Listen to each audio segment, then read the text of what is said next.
നമസ്കാരം. ഇൻഫർമേഷൻ മീഡിയയുടെ പുതിയൊരു വീഡിയോസിലേക്ക് എല്ലാ കൂട്ടുകാർക്കും ഒരിക്കൽ കൂടി സ്വാഗതം.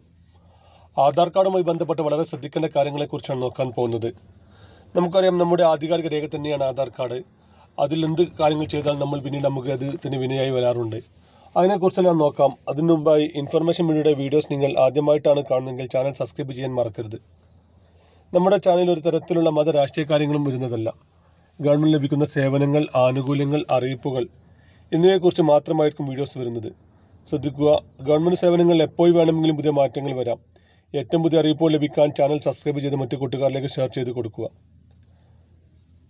ആധാർ കാർഡിലെ ഓരോ ചെറിയ തെറ്റുകളും നമുക്കിപ്പോൾ വലിയ ബുദ്ധിമുട്ടുകളാണ് തിരുത്താൻ. നമുക്കറിയാം, നമ്മൾ ആധാർ കാർഡ് എടുക്കുന്ന സമയങ്ങളിൽ നമ്മൾ കാര്യമായിട്ട് രേഖയും കൊടുക്കാത്തത് കൊണ്ട് തന്നെ ഒരുപാട് തെറ്റുകൾ ആധാർ കാർഡിൽ വന്നിട്ടുണ്ടായിരുന്നു. നമ്മുടെ പേര്, date of birth, phone number, address, അങ്ങനെ ഒരുപാട് കാര്യങ്ങൾ തെറ്റുകൾ ആധാറിൽ വന്നിട്ടുണ്ടായിരുന്നു.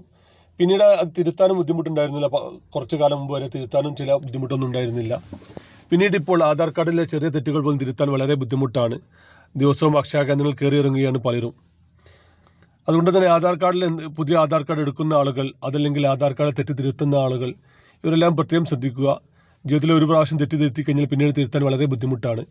ആധാറിൽ എന്തെല്ലാം കാര്യങ്ങൾ തിരുത്താനുണ്ടെന്ന് ആദ്യം തന്നെ ഒന്ന് ഉറപ്പുവരുത്തുക. നമ്മുടെ പേര്, date of birth, phone number, address എന്നീ കാര്യങ്ങളെല്ലാം ഒന്ന് ജസ്റ്റ് ഒന്ന് ക്ലിയറാക്കി എല്ലാ കാര്യങ്ങളും ഒപ്പം തിരുത്താൻ ശ്രമിക്കുക. ആദ്യം ഒരു തെറ്റ് തിരുത്തി പിന്നീട് തെറ്റ് തിരുത്തുന്ന രൂപത്തിൽ ചെയ്തു കഴിഞ്ഞാൽ ഒരുപാട് സമയവും ഒരുപാട് ബുദ്ധിമുട്ടും നമ്മൾ അനുഭവപ്പെടുന്നുണ്ട്. അതുപോലെ തന്നെ ഇപ്പോൾ ശ്രദ്ധിക്കേണ്ട മറ്റൊരു കാര്യമാണ് ആധാർ കാർഡിൽ നമ്മൾ ദുരുപയോഗം ചെയ്യൽ. നമ്മൾ ഒരുപാട് സ്ഥലങ്ങളിൽ നമ്മൾ ആധാർ കാർഡ് കൊടുക്കുന്നുണ്ട്.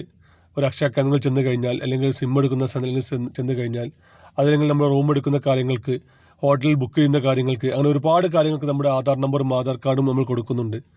അതെല്ലാം പിന്നീട് അതിൻ്റെ വലിയ ദുരുപയോഗം ചെയ്യുന്ന സംഭവങ്ങൾ ഇപ്പോൾ നിലവിലുണ്ട്. നമ്മളറിയാതെ നമ്മുടെ പേരിൽ സിം എടുക്കുക, അതുപോലെ തന്നെ മറ്റ് പല കാര്യങ്ങൾക്കും നമ്മുടെ ആധാർ കാർഡ് ഉപയോഗിക്കുന്നുണ്ട്. അങ്ങനെയുള്ള ആളുകൾ പ്രത്യേകം ശ്രദ്ധിക്കുക. നമുക്ക് പരിചയമില്ലാത്ത സ്ഥലങ്ങളിൽ നമ്മൾ ആധാർ കാർഡിൻ്റെ കോപ്പി ഒരിക്കലും കൊടുക്കരുത്. അതിന് നമുക്ക് മാസ്ക്ഡ് ആധാർ എന്നൊരു സംവിധാനം ഇപ്പോൾ നിലവിലുണ്ട്. ഒരുപാട് മുമ്പ് വന്നതാണെങ്കിലും ഇപ്പോഴും അത് നിലവിലുണ്ട്. ആധാർ കാർഡ് ഡൗൺലോഡ് ചെയ്യുന്ന സമയങ്ങളിൽ നമുക്ക് അതിൻ്റെ മാസ്ക്ഡ് ആധാർ കാർഡ് ഡൗൺലോഡ് ചെയ്യാൻ സാധിക്കും. അതിൽ നമ്മുടെ ആധാർ കാർഡിൻ്റെ ഫുൾ നമ്പർ ഉണ്ടാകുകയില്ല, അവസാന 4 അക്ക നമ്പർ മാത്രമാണ് ഉണ്ടാവുക. പല കാര്യങ്ങൾക്കും ആധാറിലെ അവസാന 4 അക്ക നമ്പർ മാത്രം മതിയാകും. അതുപോലെ തന്നെ നമ്മൾ അഡ്രസ് പ്രൂഫായി കൊടുക്കുന്ന കാര്യങ്ങൾക്കെല്ലാം അത് മതിയാകും.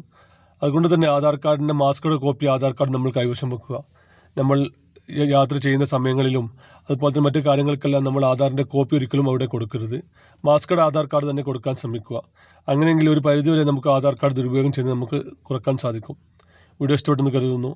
ഇതുപോലത്തെ ഇൻഫോർമേറ്റീവ് വീഡിയോ ലഭിക്കാൻ ചാനൽ സബ്സ്ക്രൈബ് ചെയ്ത് മറ്റു കൂട്ടുകാരിലേക്ക് ഷെയർ ചെയ്ത് കൊടുക്കുക. നമുക്കൊരു പുതിയ വീഡിയോസുമായി കാണാം. അതുവരേക്കും എല്ലാ കൂട്ടുകാർക്കും നന്ദി, നമസ്കാരം.